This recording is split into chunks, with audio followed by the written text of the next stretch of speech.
You'll see a meat grinder just sitting in the middle aisle in Aldi, which they made for you, being aware that David McCubbin was on the planet. You see the meat grinder, and then you don't just see a meat grinder, you see an entire lifestyle. Possibility, yeah. You are listening to the Why Smart Women podcast, the podcast that helps smart women work out why we repeatedly make the wrong decisions and how to make better ones. From relationships, career choices, finances, to faux fur jackets and kale smoothies. Every moment of every day, we're making decisions. Let's make them good ones. I'm your host, Annie McCubbin, and as a woman of a certain age, I've made my own share of really bad decisions. Not my husband. I don't mean him, though. I did go through some shockers to find him. And I wish this podcast had been around to save me from myself. This podcast will give you insights into the working of your own brain, which will blow your mind. I acknowledge the traditional owners of the land on which I'm recording, and you are listening on this day. Always was, always will be, Aboriginal land. Well, hello, smart women and any men who've decided to join me on this week's episode of Why Smart Women. This week, I have as my very, very, very special guest the second interview with my lovely husband, David McCubbin. Hello, David. Hello, Annie. How are you today? Thank you very much, David. I am well. How are you? I'm good. I feel good to be your first reserve if you can't get anybody more interesting. It's not true. That is not true. And the reason that we are going to be chatting is that there's big news out of the northern beaches of New South Wales in Sydney, which is where I live. For all those people that live in far-flung places of the world that may be wanting to look where we are on a map, northern beaches of Sydney in New South Wales, Australia. And this week we have done something momentous. We have decided, after 24 years of living in the same house, we have decided to downsize. And this, isn't it, David, is a very large and momentous decision, darling. I never thought that I would come to this conclusion, that this would be the best course of action for us. I mean, I've always said to people that they'll take me out of here in a box. Me too. But something's changed. And I think that that's what we think is interesting, possibly. You know, people who are in similar situations, you know, making a big change at this time. And, what has been the thinking that has been activated by this choice? Yeah, it's interesting, isn't it, the contributions to the thinking and how we arrived here. I was the same. I thought I will never ever leave here. We live in a very large property. We have chickens, we have dogs, we have a swimming pool, we have a sauna, we have a pizza oven. We have an enormous deck. We've got a massive amount of outdoors to enjoy, and which David has to take care of, me not having even remotely anything like a green thumb.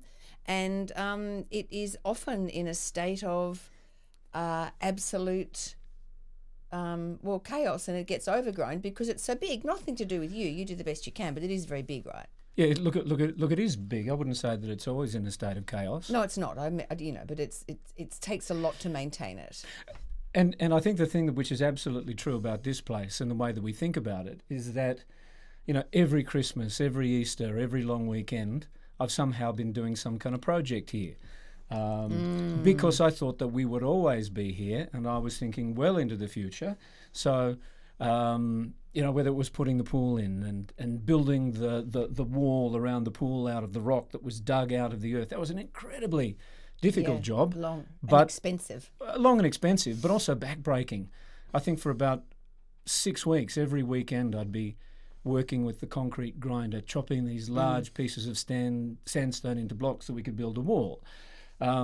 There's a stream that runs through the backyard. And ponds, a series of ponds. Honestly, it's like the botanical gardens sort of meets some sort of hobby farm, isn't it? Yeah. Here? It's this astonishing sort of, I don't know. And we always thought that we were going to be here forever. And so I mean, what's going to be absolutely fascinating is the way that people value what they see when they come here when they're not aware of any of the backstory. When we came here, it was a bit of a post-apocalyptic wasteland, wasn't it? It was it was in a state of great disrepair and sort of dilapidation was certainly the garden. Yeah, that's right. And you turned it into this piece of magnificence. Yeah, I mean, we cleared everything, we terraced it. You did. Well, no, I mean, you were there while it was happening. Yeah, I pointed at it. Yeah. That's we've got the gymnasium under the house, and we've got the infrared sauna up here, and all of these things were put in here, for a life that we thought that we were going to be leading, and that's no longer the case. That's no longer the case. And now that we have begun this process of divesting ourselves of 24 years of stuff, that has been a very interesting process because yesterday when I was going through our pantry, we've got a walk-in pantry which people now call a butler's pantry, like we've got a butler. I'd like a butler. Would you like a butler? A butler would be nice. And they'd come in the evening and have gloves on and give us cocktails. Would you like that? I wouldn't mind. Where would they live? In the butler's pantry? They would live in the butler's pantry. It's small, but it's got a sink. Well, that's what they call it, Where else is the butler going to live? He just stands up in there with gloves on. Anyway, I was in the pantry, the butler's pantry, and I came across the meat grinder, David. And would you like me to talk about the significance of the meat grinder and how that has replicated? It is representative of a number of things that have been replicated through our lives. I think the easiest way to explain the Aldi. The meat grinder is the middle aisle at Aldi. And I went down there one day and because can I just interrupt and say that the Aldi middle aisle was actually built for David Yes, McCubbin. fabulous. It's built for you. Fabulous. Where else would I have got my fog machine? Those theatrical fog machines? They had a fog machine. God, you need that, don't you? Yeah, a fog machine? Who Lordy. knows? It could add some real atmosphere to your podcast. Your podcast. But the meat grinder was a great idea. Yeah, do go on. Yeah, because we were looking at making sausages and No, stop right there. What? Let's stop and just pause the conversation there because we were not looking at making any meat products at all from scratch. We were not. Okay, so I was. I mean, what a wonderful opportunity. What a ridiculous. But you know how joyful it is when you go to the butcher and you get a lovely cut of meat, and then you put it into the meat grinder and you have, rissoles that are as good as anything that you'll ever get in the world. Okay, so I worked out how to make sausages as well.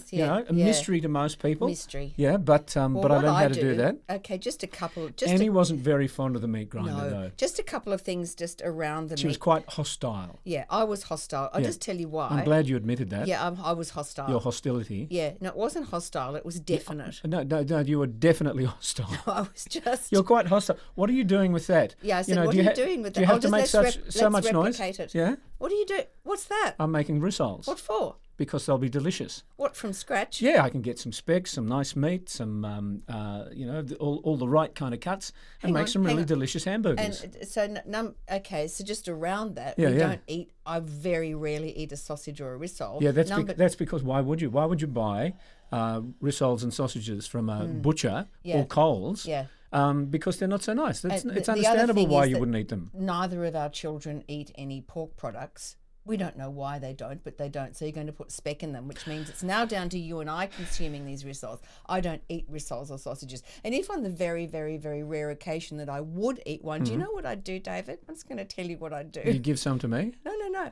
I would go to the butcher and I would say to them, hello, please can I have half a dozen of those sausages? And they would put them in a bag and I would come home. Okay, yes. And I would cook them for you because I don't really eat them. But do go on about the usefulness of it. This is making a lot of sense of your wishes for a butler. I don't think correlating a butler with buying a ready-made sausage really. I don't know. I think that's a bridge too far. But go on about the thing. The meat grinder is a wonderful opportunity to actually take more control over the food that you're making. You know what it reminds me of? When you decided to make our own sauerkraut. Yeah. That was another favourite because you can actually go to the shop, David, and buy Yeah, it. yeah. But do you know how much it costs? Yeah. Do you know how much a little? Like $4. No. It's like $15 for a decent jar of sauerkraut. Yeah. When you can actually no, make that's it not yourself. true. No, they're about $4. And how long did it take you? Well, that's not nice sauerkraut. Yeah. How did you evaluate whether or not it's nice? How do you know it wasn't nice? Look, the sauerkraut that we made was spectacular. No, you made. Yeah, that's right. I made it. I made the sauerkraut. Yeah. I made the kimchi. Yeah. Cabbages and carrots and it was fantastic. And then let's go on to the kefir. The kefir, the kefir period that we had. Okay. So, kefir is fermented milk. You put the kefir into the milk and you leave it, and then it grows. Yeah, it grows. It grows, and then you have lovely microbiotic rich milk. Oh my God! So how many jugs of this ever growing kefir did we have in the fridge? Oh, look, we only had two jugs maximum. We had about 6 in the end. It took over the entire fridge. I couldn't even fit the sausages in. See, I don't like to throw away anything. That's right. So I just want, if I can just, before we return to why you tend to like these things, is that in the maybe 18 months ago, I located the meat grinder in the pantry. Yeah. And why didn't we use it? We could have pulled it out. We could have made sausages for. And what I did with it we have a Did truck. you throw it out? Well, no. If I go up and try and find the meat grinder, is it going to be there? Yes. Do you know why it's there? Why? I put it on the truck. So what I did was I looked at it in the pantry and I thought, useless, time-consuming, space-consuming meat grinder. So I picked it up and I put it on the back of the truck with the other rubbish. And I'll just do a reenactment of David walking past the truck. La da da da da da. That's you walking past the truck. La da da, okay. La da da da da da. La da da da da da. Oh, hang on. What's that? What's that? It's the meat grinder. And then you said to me, I want to keep that. What for? Because it's fun. David, it's not fun. Leave it on the back of the truck. And anyway, then we went back to our lives and did something else. And then I came home, I don't know, and looked at the back of the pantry and you had secreted it at the back of the pantry. Look, I just put it out of the way. You never know when you're going to need a meat grinder. Yeah, I do know. But now it's going out permanently. Have you also considered that we could deconstruct it and just take the motor out of it? No, because that would be quite useful. You could have actually a motor on, because it's just like that. We could have that on a timer, and we could use that motor to like open a vent for chicken feed to be, well, I just funneled into the chook shed. Just on the chickens, because we do have chickens, and I must say they're very nice and they do lay a lot. But when we go into an apartment, which is where we're going, we actually won't take the chickens. Have you worked that out? No, you can get these lovely little small chicken containers. No chickens in the apartment. As it is, we're attempting to move into an apartment. Are those bylaws? There'd be chicken bylaws. We're attempting to move into the apartment. Chickens are fabulous. They are fabulous, but they actually really drive me nuts because every time I walk out the back door, one of them, also they stand at the back door. The other day, one was on top of the stove eating a mango. It had got in the kitchen window. Look, I know that's not ideal, but have you forgotten that it was your job to find out where the chickens were getting out of the chook run? David set me up with some sort of human chicken cam because the chickens were getting out and they're at the back door all the time. Yesterday one of them was eating the black groodle's lunch and she's weirdly nervous of them unless they're in the kitchen, then she tries to kill them. So it's this strange power dynamic between the dogs and the chickens. But she was eating Yo-Yo's dinner, and when I tried to move her away, she was quite recalcitrant. She is the chook. Oh yeah. Well, churlish. Not churlish. Remember, they're obstructive. They're descendants of the dinosaurs. They're like little feathered velociraptors, and so of course they're going to be able to hold their own against the groodle. Okay, yeah. Anyway, so where did we get up to? I'm not quite sure. Okay, so here's the thing. So we're at this point now where we're in a major we're getting rid of divesting. Stuff. We are in a divesting period. I'm good with that. And no, you're not. Yeah, I am. No, I am. No. Yeah, clearly. No. In your mind. I've got rid of the patio heaters Yes. Did you? Yeah. Oh. And all the wire cages that I had to put around the garden beds to stop the chickens getting in and eating the seedlings. And also the That rats. that was a really clever piece of garden It architecture. actually was. But that's all going. Is it? Yeah. Okay. So just, do you want to discuss, because I know that people are very interested in the whole notion of ADD, which we have spoken about before. Yes. Yeah. So what is it about ADD that makes you move from one project to the next with alacrity, and then get bored with that project and on to the next thing? Okay. Okay. Yeah, look, I mean, this is definitely one of the recognisable dynamics in a lot of people who have ADHD, and that is that they'll get very focused on one particular project, and often the attraction is if it's a brand new project. Like making sausages. Yeah, like making sausages. Okay, yeah. Now, where did that come from? I think no, that's right. I saw it was when I saw the meat grinder, and I thought, we can make sausages out of And that. in my experience of Interesting, you, exciting, yeah. your brain expands so you'll see a meat grinder just sitting in the middle aisle in Aldi, which they made for you, being aware that David McCubbin was on the planet. You see the meat grinder, and then you don't just see a meat grinder, you see an entire lifestyle Possibility, yeah. but it is often you'll say, and what we'll do is we'll be out the back, and the friends will have the music on, and we'll have the pizza oven on, and we'll all be having this sausage, and it'll be Friday night, and we'll have so and so around, and so around, and your brain immediately builds this sort of scenario where the sausages are being consumed. Is that what happens in your brain? Yeah, absolutely. Whereas I just see a meat grinder and go, I don't want that. Hostile. There's my hostility. Yeah. So is that what happens? So tell me about that. I mean, can I just ask, what would happen if you actually got behind it, and we became sausage makers together? Do you think that would change? No, because we would never get anything done, because we'd be making sausages, we'd be riding electric bikes, we'd be making kefir, Sauerkraut. it would be making sauerkraut. Yes. We'd be building edifices in the backyard. We'd have some sort of dog minding puppy farm.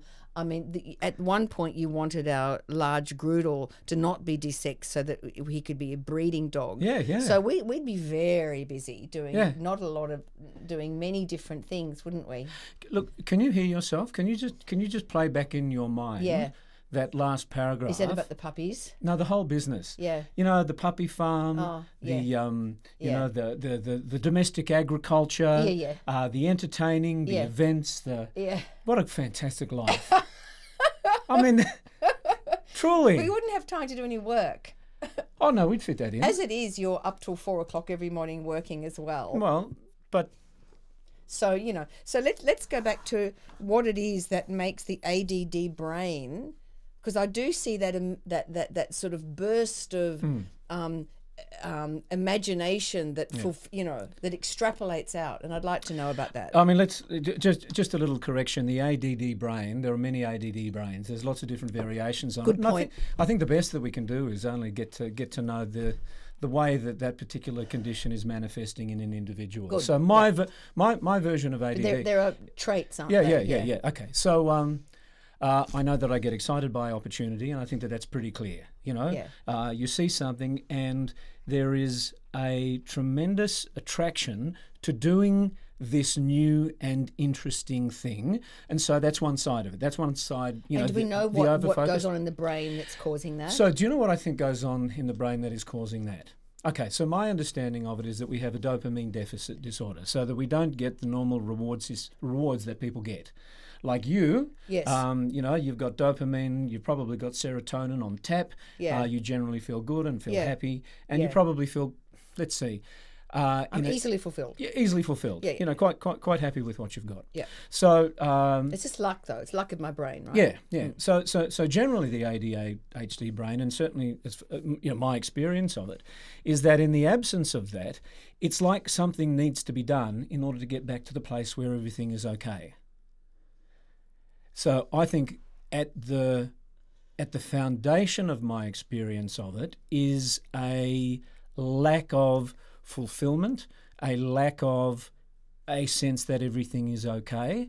That that there is something in the environment that if we remain in a static state, if we don't do something else, don't do something different, then something bad will happen. Oh, it's a little bit like, well, that sounds a bit like anxiety. Because, I mean, I'm as you know, quite anxious. And I often have that sensation of things aren't quite right. Yeah. But I think the flavour of it is different, though.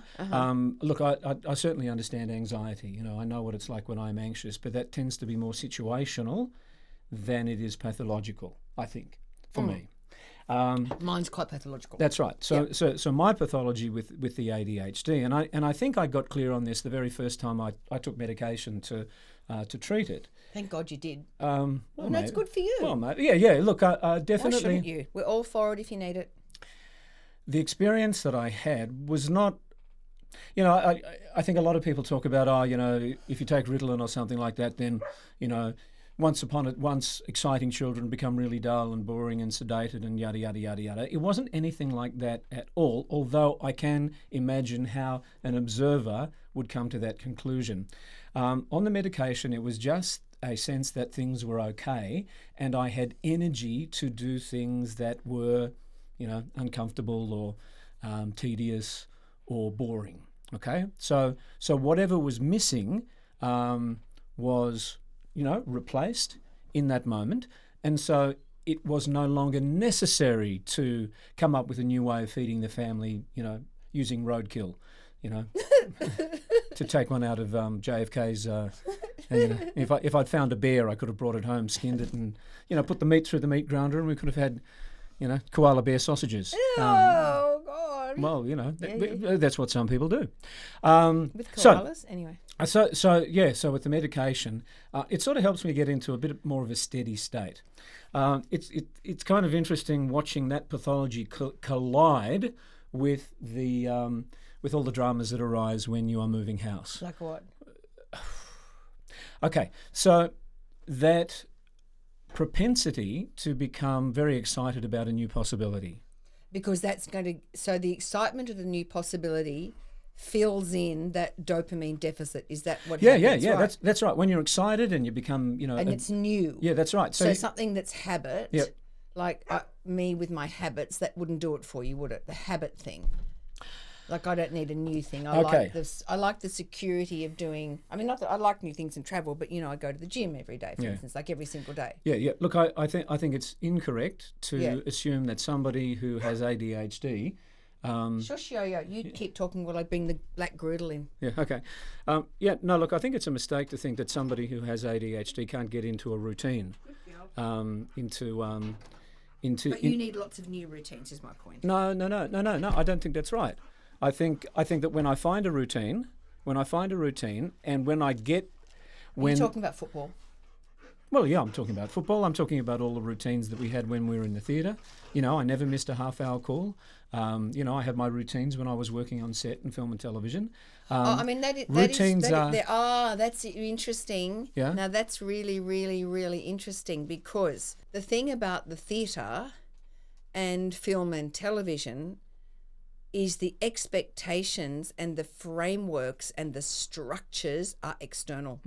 Right? Yeah. You cannot, and all of you that are out there, we come from a background of being professional actors, still occasionally do it, and when you're in a play, so you might do 8 shows a week, but you have to be in the theatre 35 minutes before the play goes up, before the play starts, in case something happens. Minimum. That's the red line. They've got to bring in an understudy or, you know, something like that.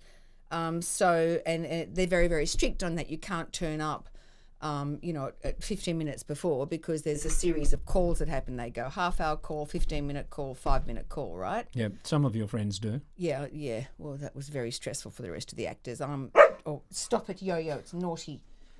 Stop it. So, yeah, but that's true. But that's because those structures. Here, look, it's the invisible dog. Oh, hello, Yo-Yo. She wants me to throw something. That dog is indefatigable when it comes to fetching things. Come on, Yo-Yo. What do you think about the move? What do you think? Are you happy to move, Yo-Yo? But if we can go back, I think Yo-Yo's quite ADD too. I forget. David, those are external structures. They're not internal. That's right. That's right. That's interesting. Okay, yeah. and again, And school, you would have been fine at school. that's right. Yeah. But there's another nuance. Yeah. Because I'm only speaking from myself. It still comes down to that notion of security, right? Is it going to be okay? I know that a lot of people who grew up being undiagnosed with ADHD, they continually find themselves in unpleasant situations, moments when they're overwhelmed, moments when they're letting people down, okay? That's your big button. That's the big button. That's your big button, is letting people down. Yeah. And so there's an over-indexing of, is this activity actually going to keep me safe? Or is this activity actually going to create something that is good and lasting and sustainable? And yeah, I'm not listening. Yeah. So I know that when I give myself the opportunity to get into a rhythm, get into a routine, and go deep and wide, then I will probably do something pretty special. So whether it's designing a program, or whether it's developing the capacity to be a half-decent goalkeeper at my age, I can get into a routine and a ritual and do the work and the graft and the grit, but I have to believe that this is going to work. So when you design, because we run David and I have a communications consultancy, and I'm an ideas person. I've written books, I've got the podcast. I'm very, very big on ideas. But David is the one that will take those ideas and coalesce them and turn them into a program or design a session or put it into a proposal. I'm terrible at that. Well, you just don't do it. I just don't do it. Yeah. You don't so much like working with patterns and templates. And, no, I don't. Yeah, and principles and those kind of things. I like principles. Yeah, that's right. But you're very immediate.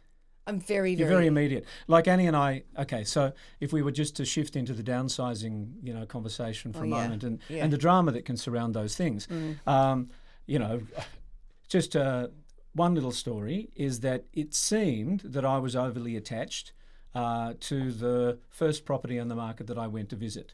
And we know that a fundamental rule in real estate, if you want to maintain your sanity, is don't buy before you sell if you are relying on the capital that you get from the sale to make the purchase. And I was terribly excited about this place because as far as I was concerned, it ticked all the boxes.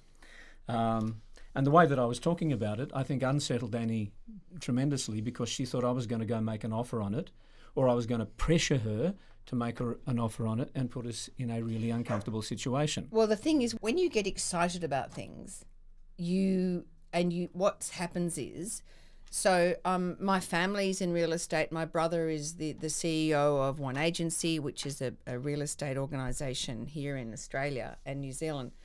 And so I come from this sort of real estate background. And what happens is in your communication style, because you are a person of great intellect and great imagination, well, you are, you start saying things like, well, we've got to be nuanced in our response and talking in this language that, and talking to our daughter about it and saying it's this really great place and let's not be too definite about, I know the rule says that you don't do this, but what if we had a long settlement and da-da-da. Now, those, you can't deny that they aren't indicators that you were thinking in that way. Yeah, I was. Yeah. Now, I didn't want to think in that way at all because it's very, very impractical and makes me nervous, and it's not what anybody should do. So the fact that your brain had gone into some sort of possibility that this would happen, it makes me anxious. And then I feel like I'm in the position where if I reject your thinking, right, if I reject your the parameters of your thinking, then you'll feel rejected. It's like when you reject an idea of yours, it's like I'm rejecting you and you take it personally. And then I feel in this sort of very difficult situation where I become more oblique in my communication about it. So, right? and then that offends you. And what happened was you were talking about it, and then I think you got offended that I didn't want to contemplate it. Would that be right? You got you felt misunderstood, and that's a big thing for you. Oh, yeah, 100%. You didn't like that. And, the message that I was getting was that you didn't trust that I was going to be able to think rationally about it. Yeah, I was worried about that. Yeah. I was worried that you would get so excited. Yeah. And then I would go, I don't want to do that. Yeah. And then you'd be very offended by my lack of trust in you. Yeah. So, can I talk to you about the role of identity in that? Sure. The role of identity in that. Okay, so this is probably slightly uncomfortable disclosure, but I recognise my thought process and why it's so important that you don't take a position that I'm not going to be able to make a decent decision, because there are two possibilities. I thought, one possibility is that we seized the day, took the chance, put us under that pressure, and if that went well, then we'd be fine. Or if at the moment when we'd have to make a decision about whether we'd, take on that risk, if there wasn't enough information to support it, then I would have dropped it. Yeah? So that was always the equation for me, right? Great. See this first bit here? Yeah, and this first bit here. And this is with the risk, I was never going to take that risk. Okay. I'm not interested in the risk. Oh, look, and you are. You're okay with a bit of risk. Yeah. And this is where it comes around to identity. Because my risk taking has actually, even though, even if it's been partly pathological, my desire to take risks has actually worked for me in the past. Sometimes. Okay. And let me ask you: are these would you consider that these were successful decisions, even though that they were risky? Sure. Okay. Number one. Mm-hmm. Marrying me. Marrying you. Yeah, very good. Asking you to marry me. Yeah, that was risky, but good. A whole bunch of people have said, aren't you concerned about, the age difference? And I know my mother was concerned, would I be able to keep you in the manner to which you have become accustomed? Oh my God, like I was some North Shore nightmare. Oh my God, it's so funny. Yeah, heaven forbid. Yeah, exactly. So moneyed nightmare. Okay. I never was. So that was a risk. When we got married, we were still jobbing actors, and so we didn't have a heck of a lot of money. In fact, we had pretty much, None. Nothing at all. And when it came to the question of how long do we wait before we have children, you said, "Let's do it." Let's do it. Yeah, and I just on that I didn't particularly want them because I was never wanted children because I was just really like dogs. Yes, and I would always pat a dog and ignore a baby. And, of course, David did, and because I was of a certain age, it was time to do it, and we did do it. And, of course, it was literally the best thing. Yeah. Best things we ever did in our whole lives. Our children are fantastic. Yeah, that's right. That was a risk. Annoying sometimes, but fantastic. I remember I was, labouring away in the bottom half of the garden one day. I remember that very, very clearly, and you came out on the back veranda and you said, why don't we put a pool in? Oh, did I? Yeah. Also, I have no memory of these things. Yeah. Terrible. And David has a prodigious memory. And I thought, okay, well, let's. Yes, it's true. Okay, so that there have been times when your risk taking, has worked out. Yeah, I agree, totally. And if we think about our profession as an actor, or indeed as a trainer, as a coach, when you're dealing with people, sometimes in order to have a strong impact. I mean, this was one of your bumper sticker statements years ago. You used to say, the only good communication, the only effective communication is risky communication. Yeah. So, risk and identity. I have built an identity narrative around myself, whereas that I can see things that other people can't see. I can imagine possibilities. I can find my way from here to there. You can. And so I do have a, That's the brain that I've got, or at least the brain that I think that I've got. And I know that I have started to invest in that idea of what is my value in the world? What is my value in this relationship? My value in this relationship is I will propose outlandishly radically different directions to go in. Get married, have children, get the dog, put the pool in, build a pond, put a sauna in, do all of those sorts of things. I do that in our personal life, but I also do it professionally. Yeah, you do. A bold, creative idea is sometimes the thing that needs to cut through. So when I am in a conversation with you and I'm seeing possibility, and you're going, no, I don't want to do that. I just don't want to do that. And I say, look, let's take a little bit of time and let me sort of paint the picture. And this is what I'm seeing, So that's what I said. These are the nuances of it. I do fundamentally believe that the most persuasive argument is one where somebody can actually follow you, can see it. That's the most persuasive argument. The challenge that I often face is that a lot of people aren't interested in staying in the conversation long enough. Because you go on too long. Well, you do sometimes, Yeah. don't you? Well, In order that people understand. and- You often will keep going. Yeah. And I'll say, I got this 5 minutes ago. Yeah, but I don't think you did. Yeah, but I did. I do. I often You do. you didn't get that I wasn't going to commit to buying the house. But you were entertaining risk and I didn't want to.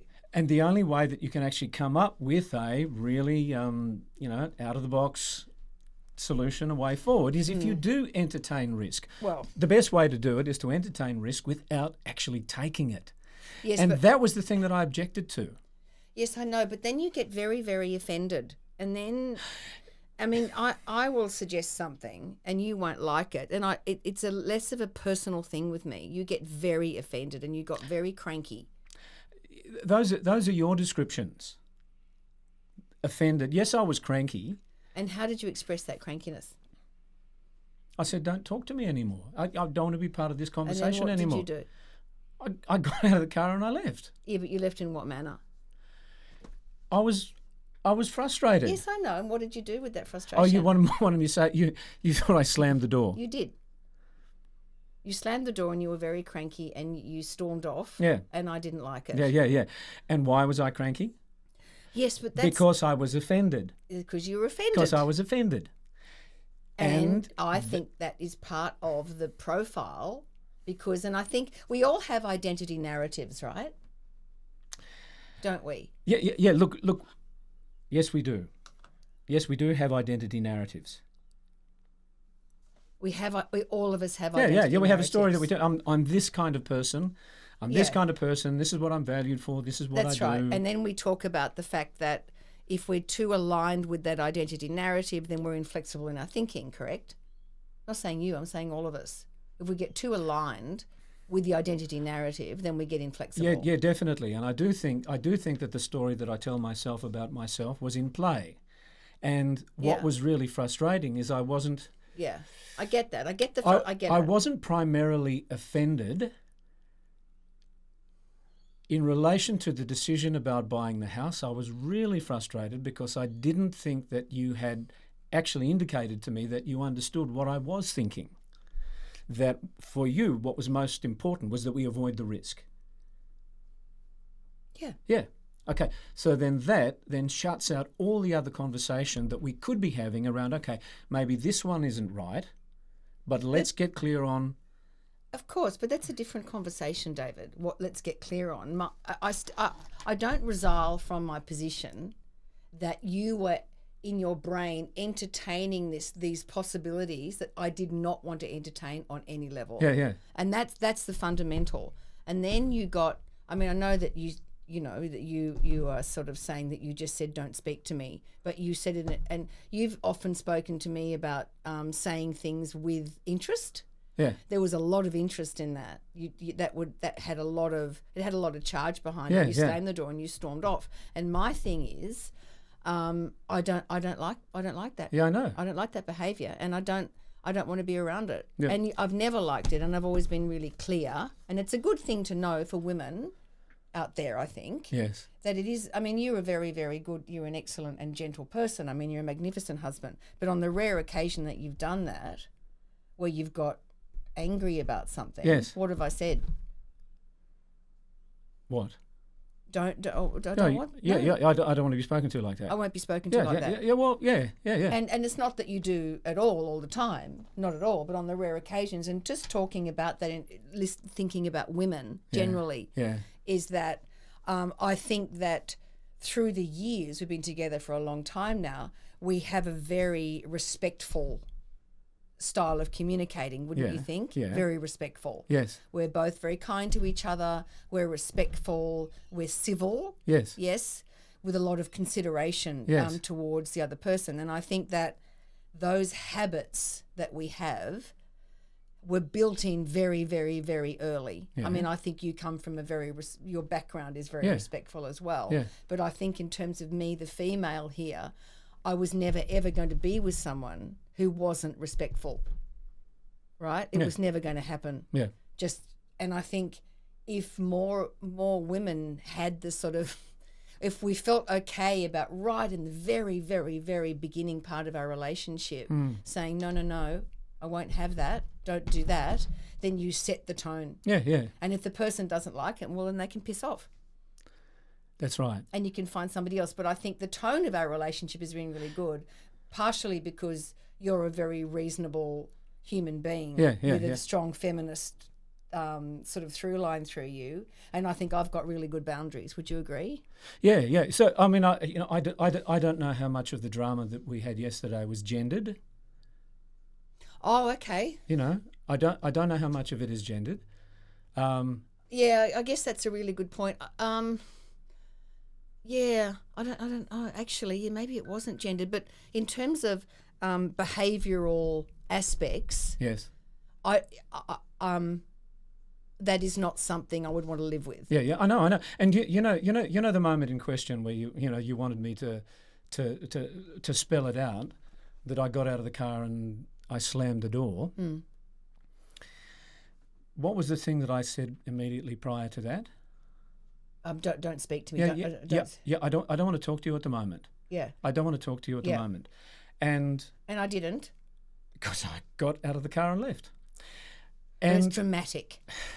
it would have been more dramatic if I'd sat in the car Yeah. and told you what I was thinking and feeling at that time. I don't know if that's true. I don't know if that's true. Okay. I think that's a very dramatic thing to do, to storm off. I think it's better than sometimes saying what is on your mind in that moment. Yeah, I mean that is not unreasonable.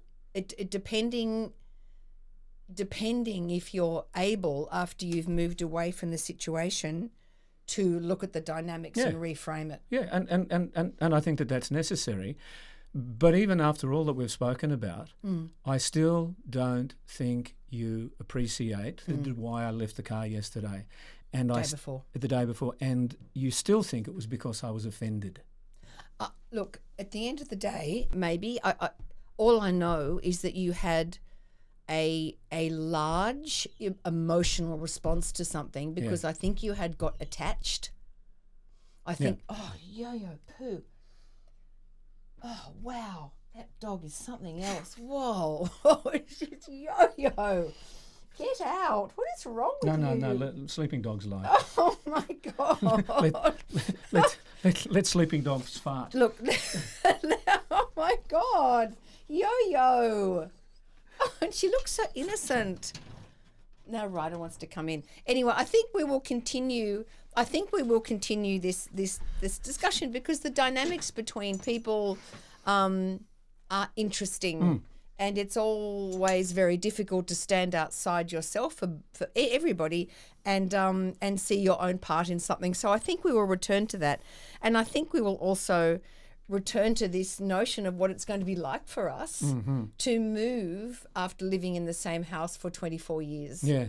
And because I think it is an interesting dynamic, and I think the whole business of change, how we deal with change, how we do then redefine our identity narrative, and what will be the components of that narrative, and just how we will see ourselves as we look to ourselves in the future. I think it's going to be really interesting. Yeah. I mean, certainly let Annie know whether you're interested in more of this particular story. Oh, yes, please do. Because what's ahead of us? I mean, at the moment we're getting the property ready to show. And there's a whole lot of drama associated with that. Oh, my God. I've got like 1,000 books. Yeah, I think there's going to be a bit of drama around the opens. There may be some drama around negotiations if we're given an offer before Hopefully we go not to between us. auction. Yeah, well, we demonstrated this week that we're still capable of it. Yes, yes. So, when we did sit down to have a chat about it yesterday, and this goes back to the different ways that our mind thinks, what I wanted to do is to say, what are the principles that are going to guide our behaviour, our decision-making from this particular point forward? To get the clarity, these are the principles. And I know that what you wanted to do was you wanted to talk about putting... I just wanted to make a fucking list. Yeah. Of what we had to do. I didn't want to put it through the values filter. Yeah. I just didn't. But the thing is, you put it through the values filter anyway. Everything goes... But I do anyway. That's right. Everything goes through a values filter, so we might as well agree on what the values are going to be. But we do agree. Our minds work very differently, don't they? But in I think our minds work differently, but in quite a complementary manner, don't you think? Yeah, not a catastrophic way. It's not a catastrophic difference between us. No, not at all. But there's almost we just have a different approach, and that's okay. But we will keep you informed about how we're getting on. If you're interested. If you're interested. I mean, I my friend came over and I have 1,000 books, literally. And it's been... David will tell you that I'm pretty non-sentimental about stuff. I love chucking stuff out, except for the books. Oh my God, the books. It was so hard letting go of those books. They are so... I don't reread them. I don't even open them, but I just look at them and they just make me so happy. They're sitting there, all the little stories that are now in my brain. I love them. And now they're going. But they're going, and that has to be okay because we can't take 1,000 books with us. No, we can't take 1,000 books, and I think I'm pretty sure that we can't take 2 dogs with us. So we're going to have to make a choice. Oh my God, Sophie's choice of the Groodles. Oh my God, we'll take the one that isn't as smelly. Anyway, thank you so much for tuning in. David and I will be back to talk about downsizing in the Northern Beaches. Yeah. I mean, if you're interested. Of course they're interested. We're fascinating. Bye. Thanks for tuning in. Bye. Say goodbye, David. Say goodbye, Yo-Yo. God, she stinks. Okay, thank you. Bye. Bye-bye. Thanks for tuning into Why Smart Women with me, Annie McCubbin. I hope today's episode has ignited your curiosity and left you feeling inspired by my anti-motivational style. Join me next time as we continue to unravel the fascinating layers of our brains and develop ways to sort out the fact from the fiction and the over 6,000 thoughts we have in the course of every day. Remember, intelligence isn't enough. You can be as smart as paint, but it's not just about what you know, it's about how you think. And in all this talk of whether or not you can trust your gut, if you ever feel unsafe, whether it's in the street, at work, car park, in a bar, or in your own home, please respect that gut feeling. Staying safe needs to be our primary objective. We can build better lives, but we have to stay safe to do that. And don't forget to subscribe, rate and review the podcast and share it with your fellow smart women and allies. Together we're hopefully reshaping the narrative around women and making better decisions. So until next time, stay sharp, stay savvy, and keep your critical thinking hat shiny. This is Annie McCubbin signing off from Why Smart Women. See you later. This episode was produced by Harrison Hess. It was executive produced and written by me,